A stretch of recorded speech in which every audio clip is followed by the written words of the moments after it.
ምን ይለኛል መሰለ አንቺ ምንም አልመስልሽም አይደለ ይለኛል እንዴ ምን እንድትመስለኝ ትፈልጋለህ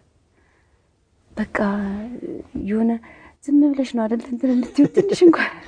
ትንሽ እንኳን አታደንቂኝ ለምን አደንቅሃለሁ በቃ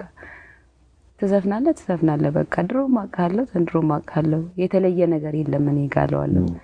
ድሮም እኮ በእጅ ያዙት ወርቅ እንደመዳብ ይቆጠራል ይለኝ ነበር አሁን ይገባኝ ገባክ እሱ አሁን የሚቆጨኝ ነገር አጪ ጎበዝ ብዬው አላውቅም ሲሰራ ምን ሲል ጎበዝ ብዬው አላውቅም አንድ ቀን ብቻ ነው የእንትኑ ላይ ሚሊኒየም አዳራሽ ላይ ሲዘፍን አየሁት ልጆቼ ሴቶች ናቸው እና እንዳጋጣሚ እቺ ሶስተኛዋ ነው ለምን ማለት የመጀመሪያ ልጄ ሴት ብትሆን ይል ነበር ምኞቱ ነው እሱ እና በቃ አሁን ትወልድ ወንድ ልጅ በወለድኩኝ እሱን የሚተካ በየ ወንድ ልጅን የተመኘሁት ያን ዕለት ነው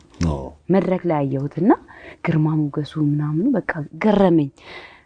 ትኩር ብዬ ነው ያየሁት ቁጭ ብዬ ሌላ ጊዜ አላየውም እንደፈለገ ቢዘፈን ያን ዕለት ለምን እንዳየሁት አላውቅም እና አልነገርኩትም ነበር ልክ እቺ ሶስተኛዋ ልጅ ስትወለድ አጪሪኩ ወንድ ልጅ የተመኘሁት አንተ መድረክ ላይ አይቼ ነበር ግን እግዚአብሔር አልፈቀደም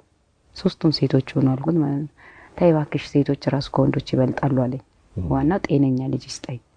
አለኝ እና የሚቆጨኝም አጪ ጎበዝ ብለው ኖሮ ባደንቀው ኖሮ አለ ከኔ አንደበት አድንቆትና አግኝቶ አያውቅም